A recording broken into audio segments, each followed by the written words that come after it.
তা তুমি কি করো? আমি আসলে একজন ইঞ্জিনিয়ার। আসলে আমি একজন বিসিএস ইঞ্জিনিয়ার, কিন্তু ভাবতেছি জবটা না ছাইড়া দিব।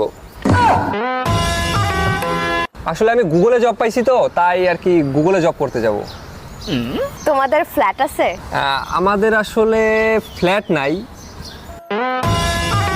কিন্তু ঢাকার 5টা বাড়ি আছে। তা তোমার বাইক আছে? আমার তো আসলে বাইকের তেমন শখ নাই, কিন্তু আমার 3টা গাড়ি আছে। ভাবতেছি গাড়িগুলো সব বিক্রি করে দিব। আসলে নতুন মডেলের গাড়ি কিনবো তো, তাই। আমি যদি তোমার গার্লফ্রেন্ড হই, তুমি আমার জন্য কি করবে? আসলে তেমন কিছু একটা করব না, জাস্ট কার্ডটা দিয়ে বলবো যে যা খুশি তাই শপিং করে নাও।